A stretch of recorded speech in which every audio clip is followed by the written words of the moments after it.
Welcome. What you see me working on here is something basic, a nice kind of a starting drawing that we're going to do to get this year going. I venture to say most of you guys haven't been very creative, nor have you probably picked up a pencil or pen in months.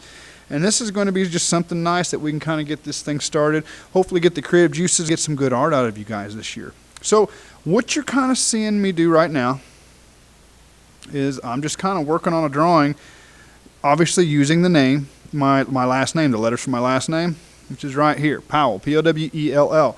I've got my P-O-W-E-L and L, and I've also got it kind of hidden along the neck of the guitar and as the plug-in of the guitar.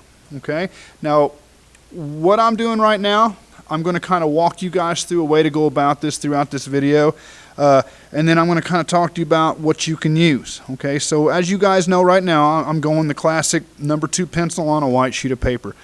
I know that may not be an option for everyone sitting here watching this video right now, especially if you're a remote student. You know, sometimes people, we're in a digital world. Some people just don't keep pencil and paper around.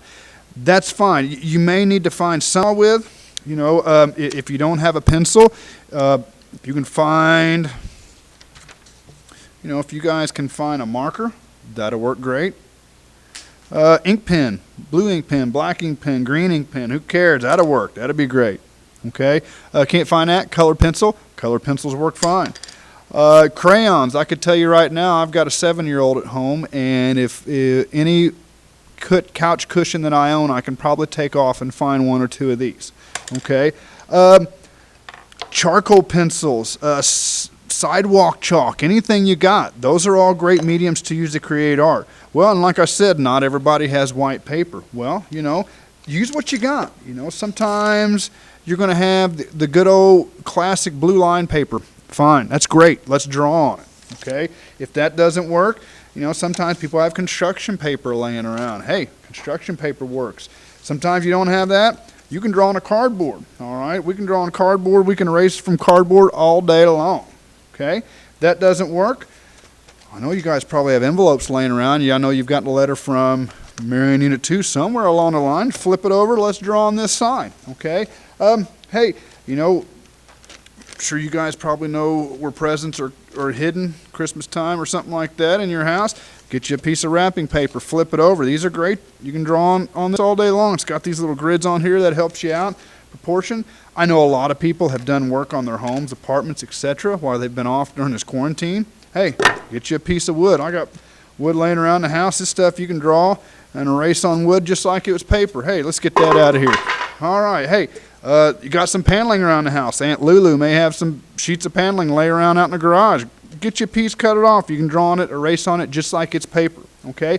I mentioned sidewalk chalk. I know at my house we keep some around. My son likes to draw on the driveway. He likes to draw on the sidewalk, things like that. Hey, you're going to be able to take a picture of this and send this to me. Now, that's a video that we'll talk about later on in the week, but since you have your devices, you can draw on whatever you want, take a picture and turn it in. Okay, so that's kind of how we're going to go about this. Now, by saying that, I've given you different options on mediums, how to put your art down, what to put it on.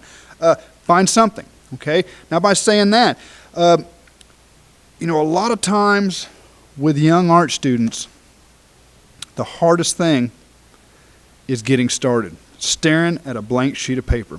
Okay, and that's not something I want you to do. That's the most intimidating thing for a lot of my beginning artists. They just don't know where to start, but once they get started, most of them roll on pretty good. So what I'm going to do is if you can't find a way that you want to go about this, or you're just clueless on how to start, I'm going to give you 4 different examples on how to start this. Okay, if you have an idea of your own and you want to use it, great. All right, if you want to use one of mine, fine. If you want to take 2 or 3 of them and combine them together, even better.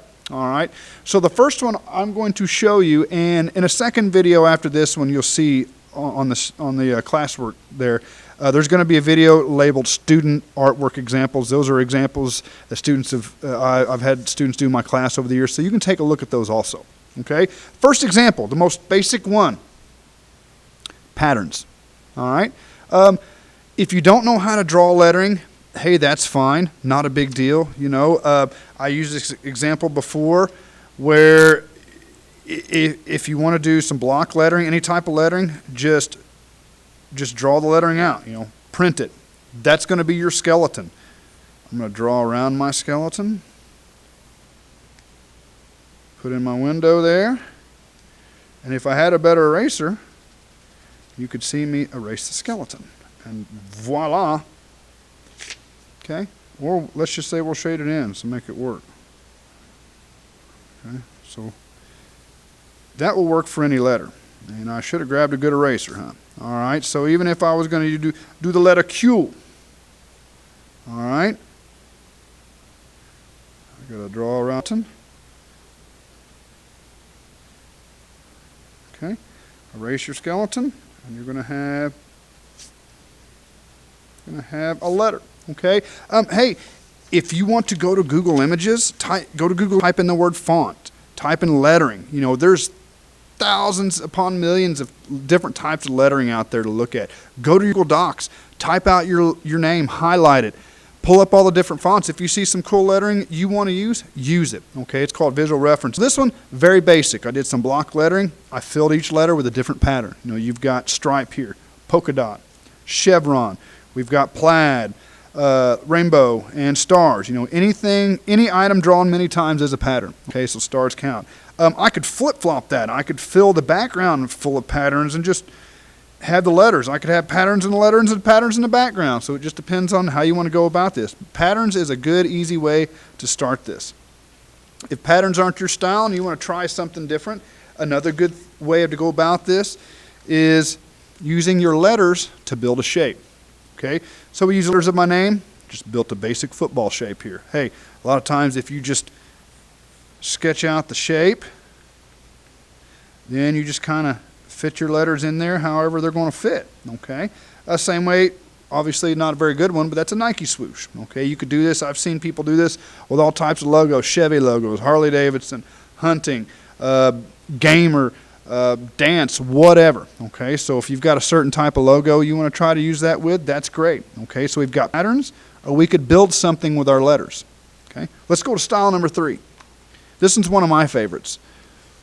Using items to build my letters. This is a sports theme. Now, you don't have to pick a theme. This is just one we did as an example in class one year.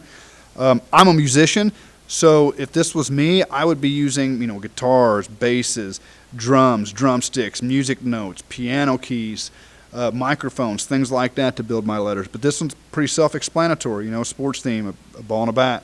All right, made my P. Basketball, 2 pull sticks and a rack. Some tennis balls for the letter E, and a couple golf clubs for L's. You could. The possibilities are pretty endless on this one. Okay. And then we'll go with the last one.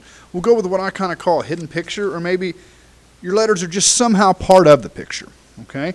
So I've just got the basic scene. We've got an apple tree, sidewalk, grass, clouds, sky, what have you. My letters of my name are the apples from the tree. Okay. I had a young lady do this drawing a couple years ago. Did one. It was a cloudy sky, and her letters were the clouds in the sky.